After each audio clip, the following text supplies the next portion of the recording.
So good afternoon or good evening or good morning or whatever time of day you're listening to this uh, podcast. This is Pastor George Nicholas from the Buffalo Center for Health Equity, and we're coming to you with an exciting podcast. But more than exciting, it's informative. Sometimes we get so intoxicated with excitement that sometimes we let things that really diminish our thinking to excite us. But you're going to be excited by things that can enlighten your thinking this during this podcast session. Uh, Today's guest is a great friend of mine and a great friend of this community, Dr. Henry Lewis Taylor from uh, the University of Buffalo, Department of Urban Studies.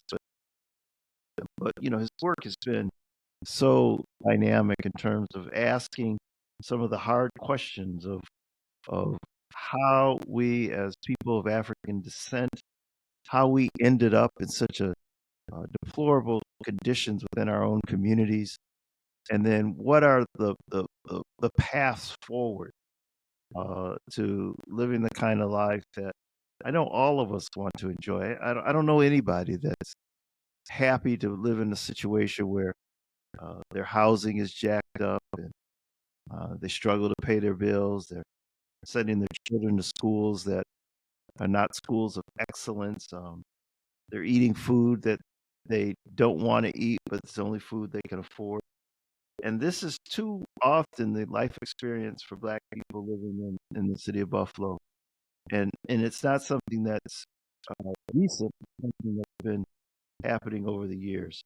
So Dr. Taylor has been, as a scholar, has been documenting in this the condition of our people and has come up with several powerful books, articles, presentations, and just a few years back he published "The Harder We Run," which looked at uh, what has been happening over the last 30 years or so uh, since his original book that looked at the state of Black Buffalo. And I think he published it in 1990, but now, 30 years later, looking and say, what progress have we made? Have we made any?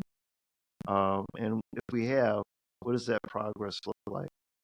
And then following that book, The Harder We Run, he compelled to write kind of a extension of that.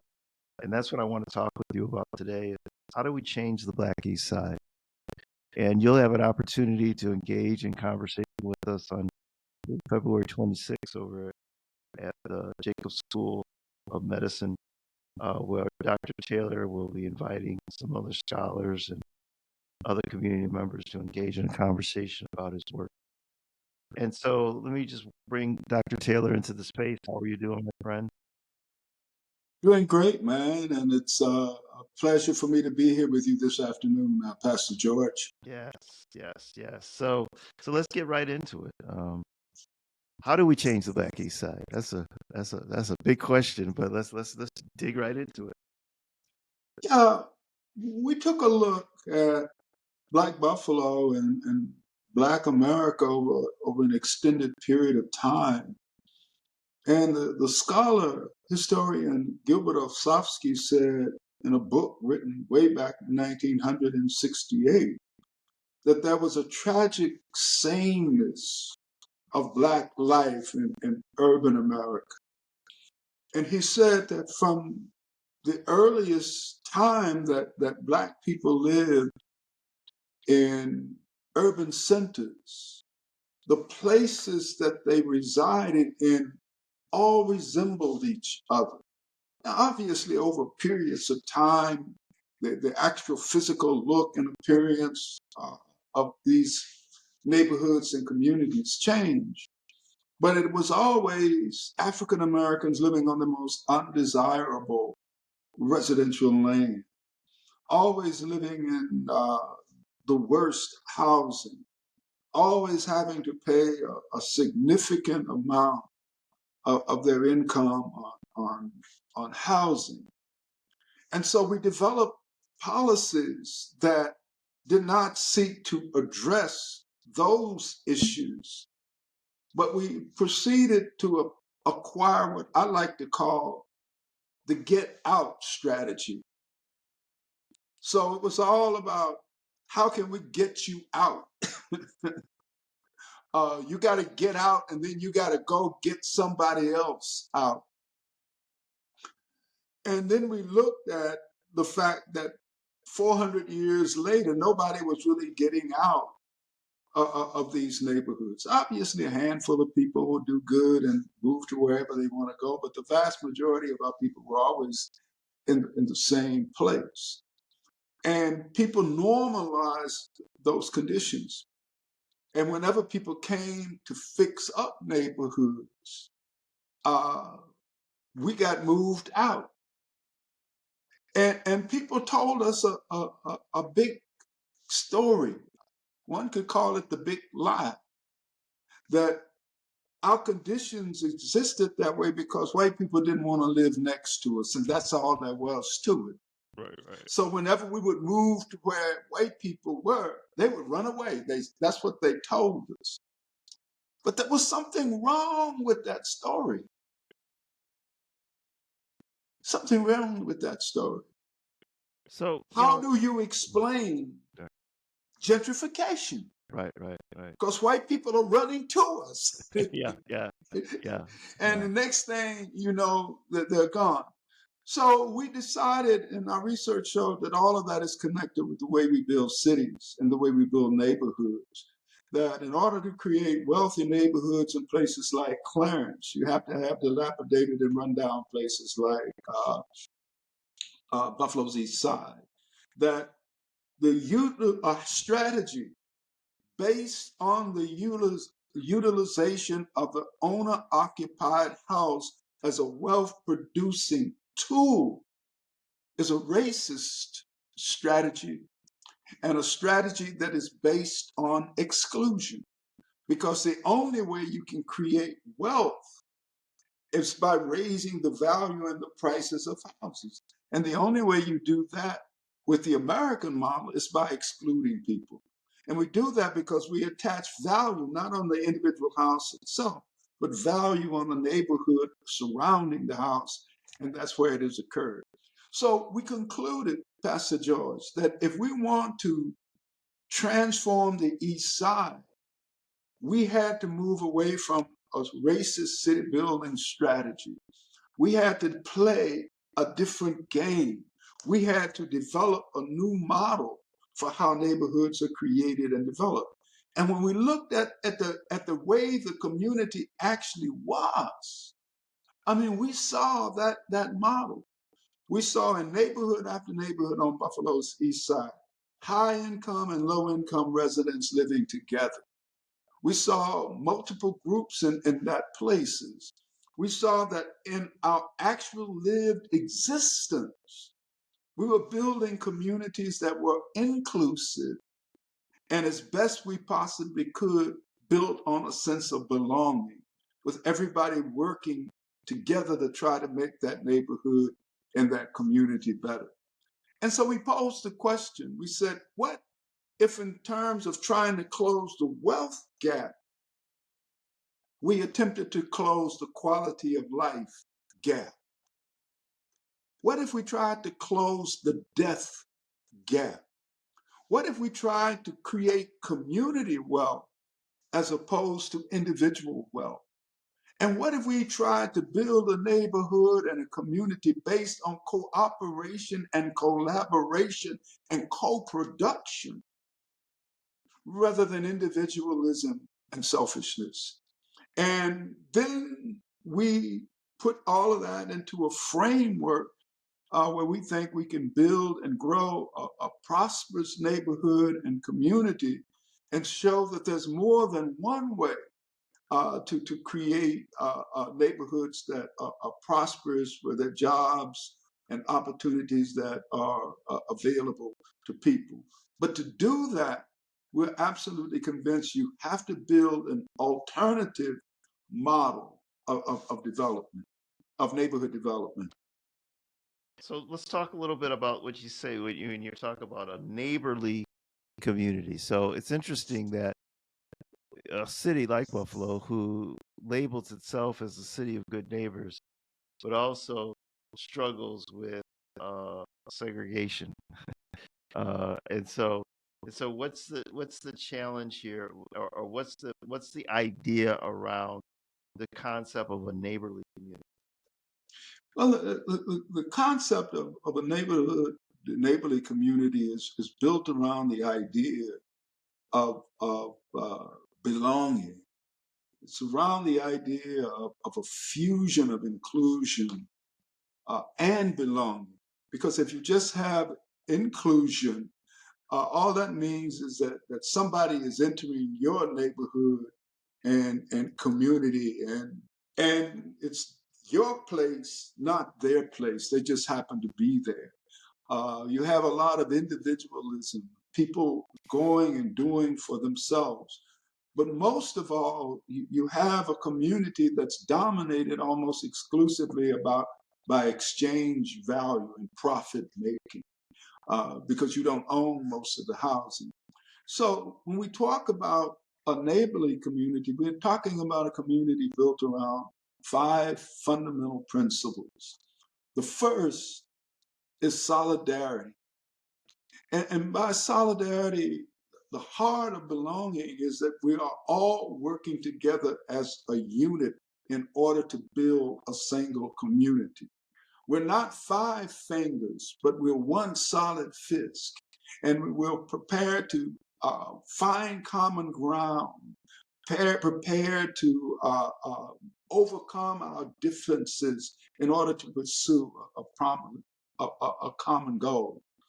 The second fundamental principle is community governance, neighborhood governance. Throughout Black history, we talk about self-determination. For decades, we've talked about community control.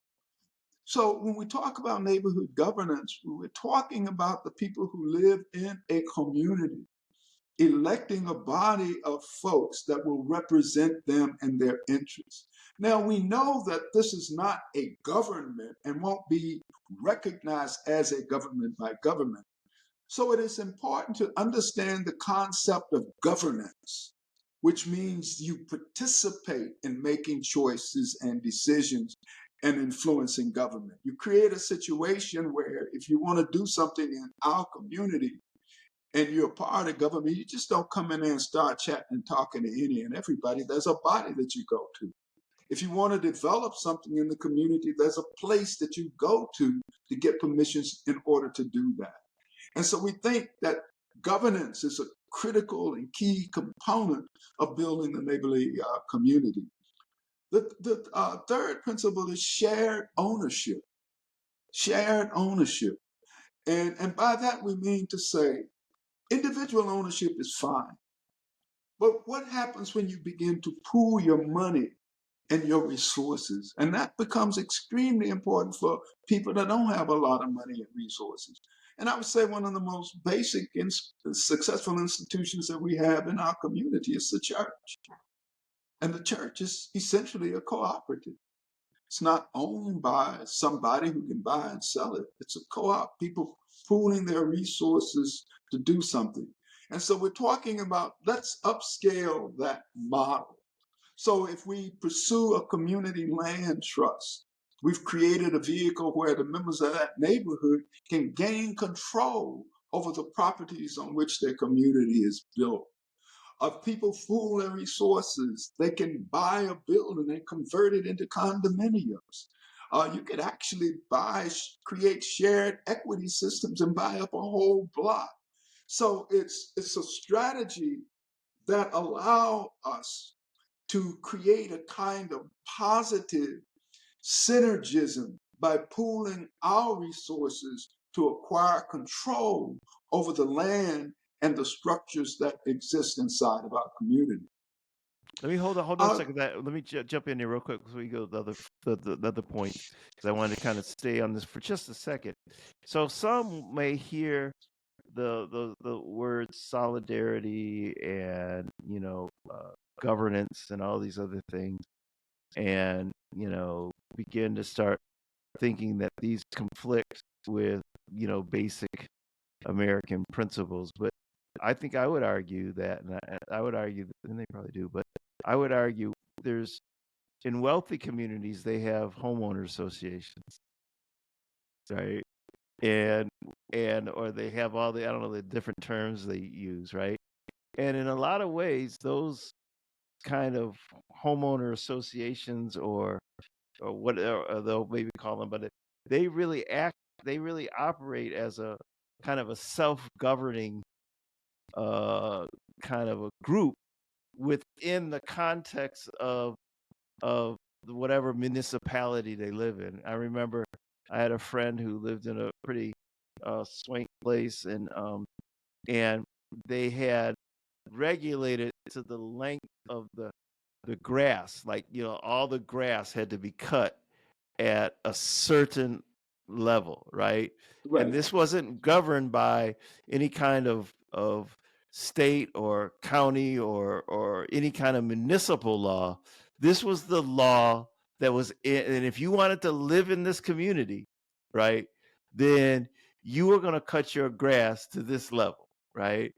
And so it's not as radical or far-fetched to say that for people who aren't as wealthy shouldn't not have the ability to influence or to govern how their neighborhood looks and what they do within their neighborhood.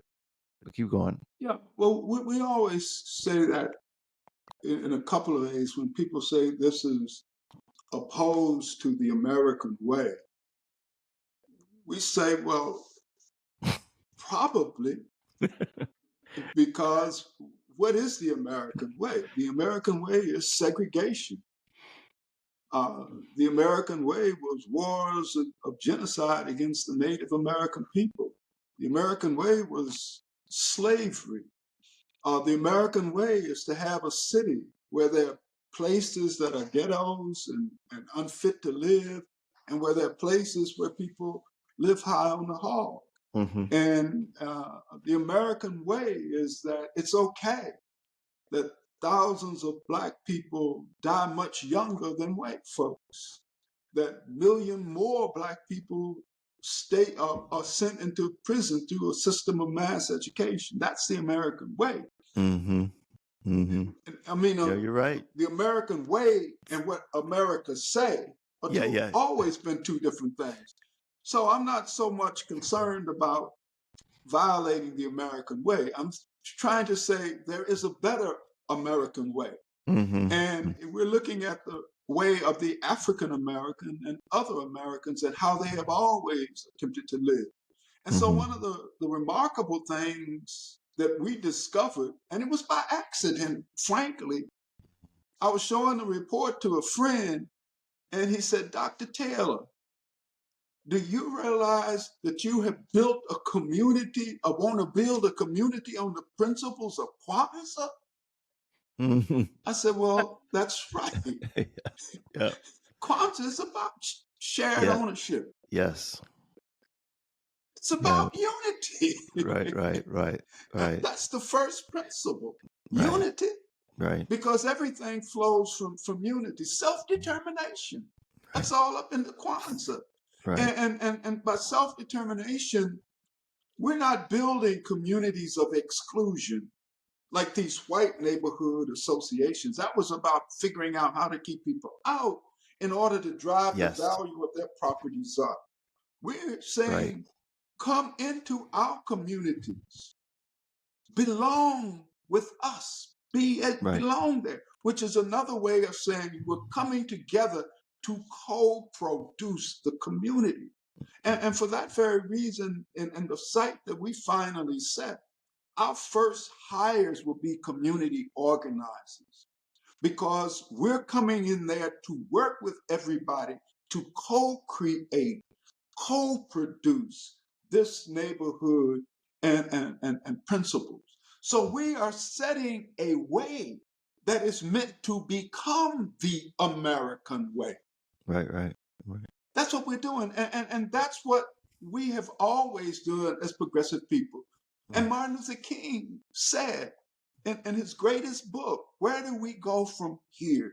Mm-hmm. And he said, look, folks, we've won the civil rights movement, Mm-hmm. but we didn't have to change anything to get people to vote. Mm-hmm. We didn't have to change anything to sit at a lunch counter.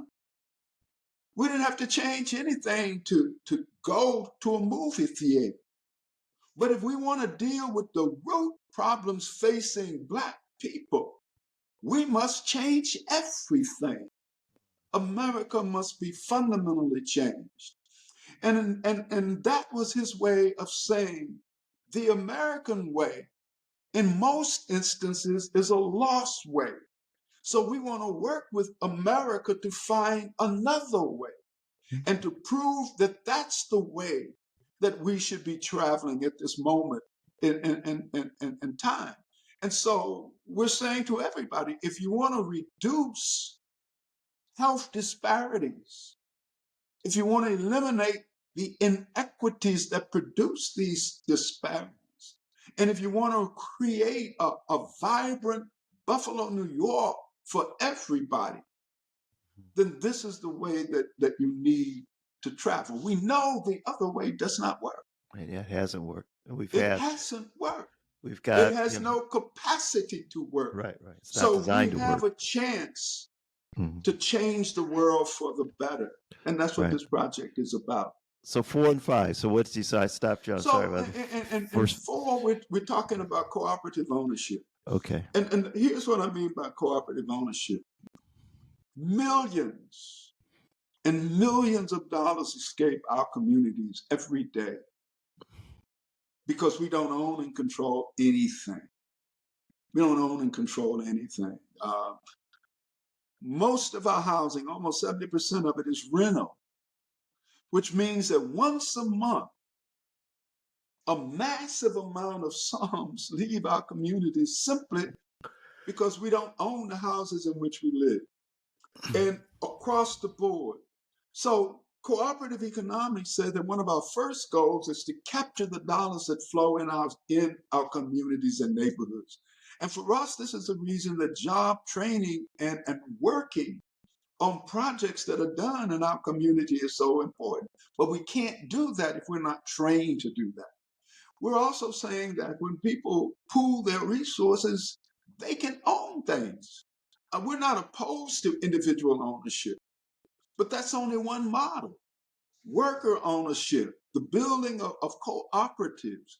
So if we own a cooperative supermarket, not like a Tops, and we start making a lot of money in that supermarket, after we make improvements, the surplus now we can use to lower prices and raise wages. Right. You know, we can build social enterprises. Social enterprises are capitalist businesses that must be efficiently run. But again, the resources and the profits that you get are used to finance other types of projects and programs and activities, Right. not to enrich individuals. And Absolutely. that carries us to the final principle: build community wealth. Mm-hmm. Wealth that is designed to enhance and improve the quality of life inside of the community. Wealth that will allow us to supplement certain activities that need to be supplemented. Wealth that will allow us to make sure that people aren't falling through the cracks. Things that we can use for ourselves. And so to me, those are the critical and key elements. And armed that way, we go after our major problems that are facing us, starting with fix the actual existing houses in which people are living, and we move on from there. So you got 7 target. So I'm looking at 7 target neighborhood focus areas, right? And so we talk about community control of the neighborhood. I think we got that. We understand that. Now moving into this, talking about fixing the fixing the actual existing rental housing. Let's talk a little bit about that. Uh, right now, about 70% of our people, depending on how you count and what the fluctuations in the census data, are renters. And I want to say this, that we have to understand housing. Housing is what we call a durable product. And as a durable product, it has a very long lifespan. Man, in Buffalo, many of the houses are over 80, 90, or 100 years. So when these old houses meet low incomes, we get a toxic situation of bad housing. If you look at these, what they call HOLC maps, these are what people now call the redlining maps from back in 1937. You will see that the houses that Black people moved into when thousands came after World War II were already dilapidated. Right. My good friend who recently passed a year or so ago, Al Price, Yeah. wrote a landmark report in 1983, and he Mm-hmm. focused on the Maston district. But what was true about Maston was true everywhere. 70% of the renter-owned property was dilapidated and deteriorated. That was back in 1983. Mm-hmm. Over half the owner-occupied houses were in disrepair. And so that situation, I would suspect, has not changed that much. Now, Al had lots of money, and they were able to study every single parcel in the Maston district. So we have to fix that because we think that's at the core of many of the health-based issues that we have. And I think there are a variety of ways that we can go after that, enforcement of existing building codes. So we have to develop new institutions so that when people don't fix their houses, we use the existing procedures to take those houses away from them and either turn them into rental units or turn them into units that can be transformed into condominiums and the like. So I think Senator Ryan's proposal could be very helpful in that regard because he's allocating some $75,000 to these units. But I think that kind of a strategy will really work in an area where you have comprehensive planning going on and a lot of monitoring and other Yeah, I types think of that's key things. too. I think as we think about before we get into the other things, you made a great point about a comprehensive planning. I think one of the shortcomings of initiatives that come out of government is they kind of operate in isolation, right? They're they'll be like little targeted things or what have you that aren't always connected to other things, right? And so I think we have an opportunity, and I think this how to fix the East Side can create an opportunity for us to really do some real deep dive, comprehensive planning that will guide government on how to make the proper investments and how to make their investments really have an impact. So we're grateful that Senator Ryan is coming to the table. There are others that are going to be coming to the table. Just throwing money around and just to fix something up to make it appear like there's progress, but again, it's sometimes it could be a lot of motion with no movement. So this is important that we do the hard work of planning, organizing. I love the idea of hiring community organizers, understanding what's really need to be done, so that when we do spend the money, we'll be able to spend it with precision and something that will have an impact. So universal housing and property ownership among residents, the third principle. Talk a little bit about that. Universal I housing want and to property. want Go to ahead. kind of go back to Okay. the point that you just made because I think that's huge and significant. You got to do two things to transform the East Side. One is that you have to identify root problems. The second is that you have to attack them through a comprehensive program where you're attacking all of these problems simultaneously. Everything is interlocked and interconnected. And so you got to fix everything, and you move that through a series of things, different sectors. But operating within the context of a singular plan, which allows you to do the kind of coordinating that is a necessary part of that. The other part that is often lost sight of, Pastor George, is a part of organizing and working with the neighborhood and the community is that they have to be a partner in this process, because you want to change the people as they change their communities. And the only way to change the people is to deeply involve and connect them in the transformation process that is going on, as opposed to setting them over as passive folks and then you do something for them. And so that's at the core of it. The housing and property ownership piece is very, very important. And I want to stress, because when we say we are opposed to individual ownership of homes as a wealth producing tool, we're just talking about the fact that the moment you go down that road, you're into exclusion, exclusion, and exclusion. So at the same time, we support ownership of homes and ownership of property. And the reason for that, Black people do not own the land on which they are building their communities. I want to repeat that. Black people do not own the land on which they are building their communities. So their communities under the system have become placeholder communities.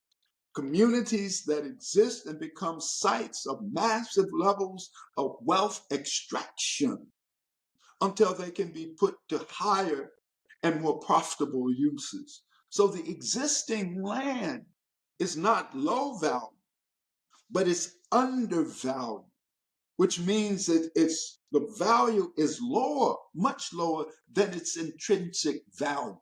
Hence, when the developers come in, they push you out. And then suddenly places that were worthless now cost a lot too much to live in. That's because the existing value was undervalued. And when the appropriate time came where they could make money, that's what they did. So the only way, yes, the value change. It changes. Same land, same space, but now suddenly it's the same place. Yeah. Well, with market dynamics, and you have to know how the market operates and works. And I'm talking about the capitalist market. That's the only way you can control and manages it. When developers come in, they believe, and that's what's happening now, that this is a site, a new site where mass wealth can be accumulated, and that they want to develop it. And so they look to see where the market demands will come from. And so they'll come in and begin to create buildings and shops and stores that will attract newer and higher income population groups. Or like in the fruit belt, they'll realize, oh, we can build an insurance company here, or we can get this to be here. And so they begin to unmake the community. And by that, if you look at Buffalo's east side, you see lots of what people call vacant lots. As an urban planner, we call them unbuilt lots, because houses and grocery stores and businesses used to be there. And when people begin to unmake a community, they tear stuff down, but they don't replace it. They're waiting until another time comes. Then, as they start to make the improvements, the value begins to rise. And as the value rises, they make more improvements, and the value continues to rise. And as it goes up, right, many people who used to afford to live there, they can't. So they have to move. And for the people who remain, they become strangers in their own communities, because the culture of the place has changed. And all of that has changed because their old neighborhood has been replaced with a new neighborhood of people who do not look like them and do not appreciate their culture. One of the most famous stories about this was when Spike Lee's father the police were called on him for playing his trumpet in a house he'd been in there for 20 years. But with the new neighbors and the new values, trumpet playing was now no longer acceptable. And he was violating a law that he had never had an issue with for decades.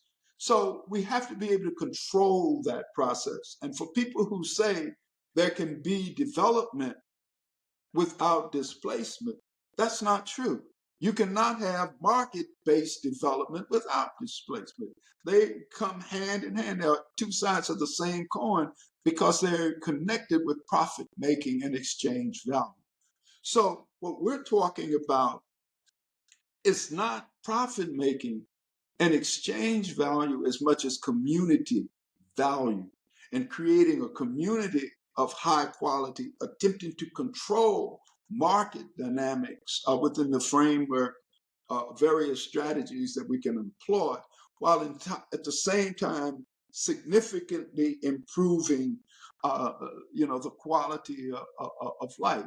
And so you tie things together, Pastor George. So we're talking about, say, like fixing the property, etc. You got to train workers who live in the neighborhood and community to be able to do that type of work. That way, these jobs are not going to outsiders. And so we have people in the community who can do that. Guys like Michael Gaynor from Reuse, Buffalo Reuse. He knows how to do that type of job training, and other people. And some places like Northland could be retooled in certain ways where they would do that.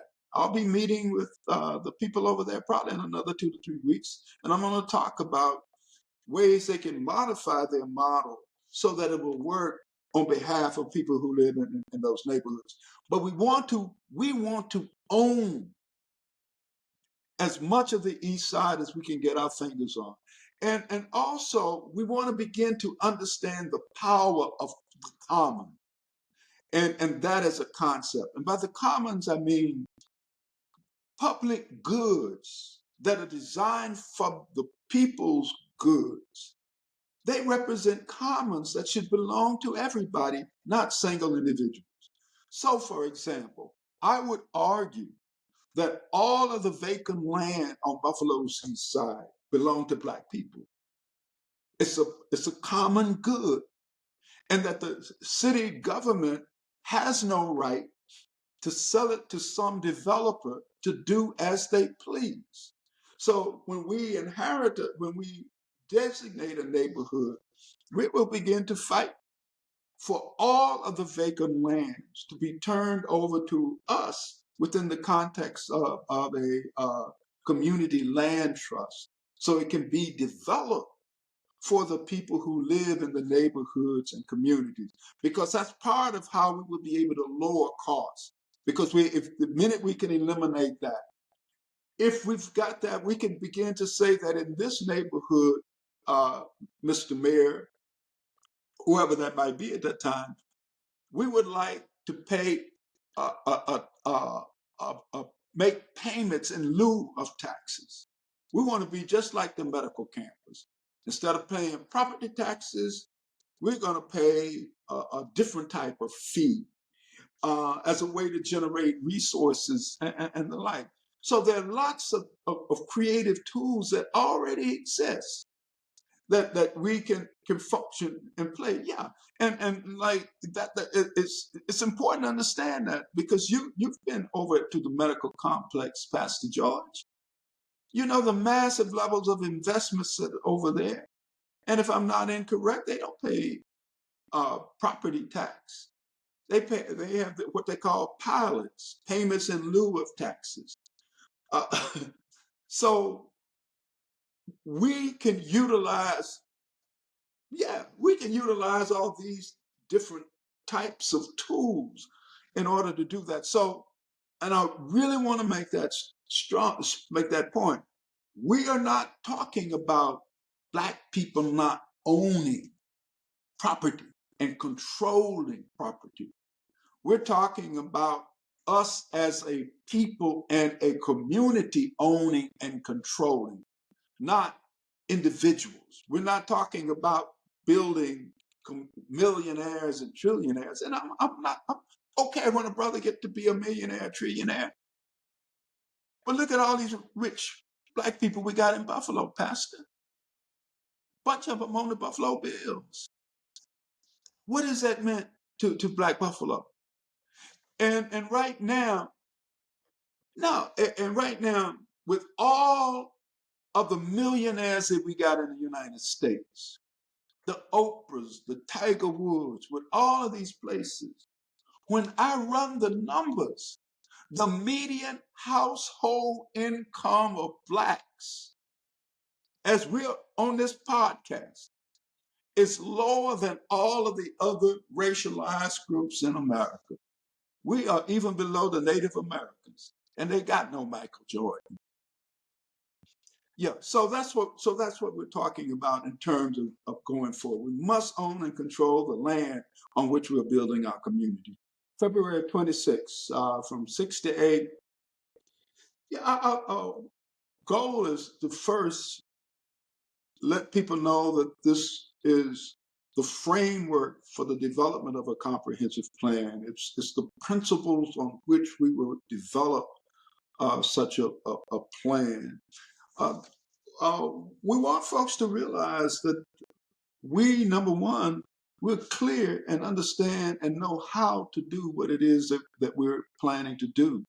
And that the strategic approach that we have taken is well thought out, makes a lot of sense, and can become the scaffolding for the development of a new community in the city of Buffalo. And we're not talking about just the East Side. We're saying that we'll want to demonstrate proof of concept, indicate that we can develop and transform a neighborhood in a new and different type of way. And we want to spread that across East Side, across the city of Buffalo, and eventually across the whole of Western New York and New York State, and perhaps eventually the United States. So we want to also show that other scholarly and practical people in the city of Buffalo have read and studied this plan and feel that it is sound. Because we don't want people to think we're out here with some pie in the sky, some utopian idea, as opposed to something very practical, very reasonable, that there are existing models scattered and spread all over the place, and we're pulling all of these things and applying them. So we want to hold a conversation. We want to be able to answer the questions that people have. And we want to demonstrate that we've got a broad base of support and that we're serious and we intend to change the world.